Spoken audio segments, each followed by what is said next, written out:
What's going on? How's everybody doing? How are you? Good. We've had 2 good days. Looking forward to this week, bouncing back after a tough one that I think we all felt like that we left a lot of plays out there, and excited about homecoming, playing in the stadium again. Maybe the weather will cooperate. Some of y'all talk to your weathermen. Questions? How's Reese looking? He's doing good. You know, we've got him a decent amount of work the last couple of weeks. You know, ideally, I think we'd like to keep the red shirt on him this late, but you know, I think we're mentally getting him ready, and we're getting enough reps where if he needs to play, he'll be ready. So is he splitting? Like, what's the split of the reps? Jalen's getting all the starter reps. He's getting all the starter reps. He'll start the game and hopefully finish it and be healthy and all those type of things. And then Maxwell and Reese are splitting those 2 reps. Coach, you started the game running a lot of screen passes, but slowly kind of got away from that. Was it something the defense did, or did you want to mix things up, or what kind of goes into that kind of decision? Well, we ran some screens in the second half. They came down and started playing us a little tighter in the second half than they did in the first half. And we had a couple drops on those screens too, which was disappointing. But that's kind of the reason why we got away from it. It seemed like Mark was a little bit sort of challenging Jalen to be tougher, to maybe differentiate between being injured and being playing through some pain. Have you seen him sort of respond to that this week in practice? Come out and give you he's beat up, but you know the deal is this late in the season. I mean, most people that are playing college football are beat up. You know, regardless of positions, and quarterbacks probably, you know, their wear and tear through the week is a lot less. You always tell them they got the easiest job Sunday through Friday, the hardest job on Saturdays. But yeah, I think he's accepted the challenge. You know, he's got a little bit of a sore ankle, a little bit of a sore shoulder. Neither one of them anything major. But he's been out here every day and hadn't missed any time, so I think he has responded.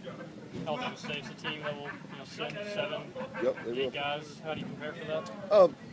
Well, I think if you look at them, I think we played them at Troy in like 2006, and know quite about them. Just being we shared the same media market down there, and when I was at Troy, and obviously they Alabama State being in Montgomery.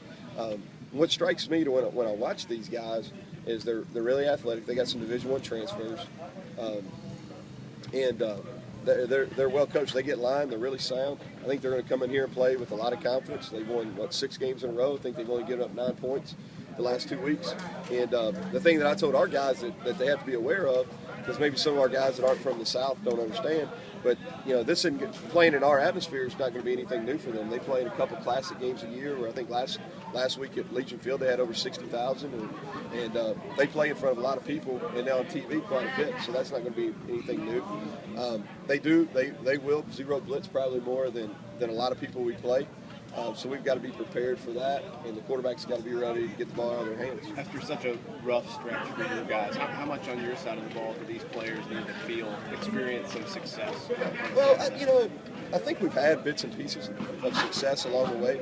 We just haven't been able to sustain it. That's the thing that's been frustrating. Is we've done some really good things. You know, even in that game the other night, we did some really good things. We just hadn't been able to consistently do things and execute the way we need to execute. But I think, you know, I really believe this. They can see the positives. You know what I mean? They can see the positives. I don't think we're dealing with a group, and part of it's because we're playing some of the young people, but I don't think we're dealing with a group that really has low self-esteem at this point. How nice would it be just to get a win, though, just to maybe kind of reward them for the work that they're doing? Yeah, no question. For them, for us, for me. Y'all rather cover a win too, wouldn't you? Huh? No, I mean, we need to win a game. There's no question. We need to win a game. You know, I think that's why everybody's in this business, why the kids are here, and why we're coaching is to win games. And we've gone through a stretch here where we haven't. So, is it coachable? When Mark talks about you need your running backs to make somebody miss, to break a tackle. That you look at the Raymond run that easily could have been a game winner if you can get by one guy. Is that a coachable thing, or is that just a natural thing? Well, I think it's a natural thing to a certain point. Now, what you can really coach them on is getting your body in the correct position to make that cut.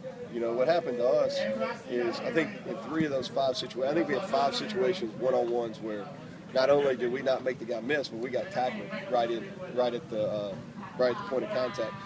I think what you coach, I don't think I know, what you coach is to get your body and your feet in the correct position. You know, and Ray, on a couple of those, he kind of slipped because his feet are outside the framework of his body. You know, he wasn't in a good position. So I think you coach that, but it's definitely some natural ability. What were you gonna say, Lonnie? Yeah, well, they're gonna bring 6 or 7, quite a bit. You know, probably more so than what we've seen. Coach, you've been getting the ball a lot more to Jordan Altmiller lately. What has he shown you, and is that a concerted effort to get him the ball, or is he just the open receiver? No, he's just been open. You know, I think he's played pretty well. I don't think he played as well on last Thursday night as he's played in other games this year, but I think he's been consistent. He's done a great job blocking, and I like to reward those guys that are doing a good job, not only on the perimeter, but down on the line of scrimmage. And he's played well, and he just hasn't been open on some of those balls. You ever use another team's successful offensive play to show your guys that play that Mississippi State hit was one I think you had dialed up, you know, against Florida? You ever say, you know, this is when it was supposed to happen?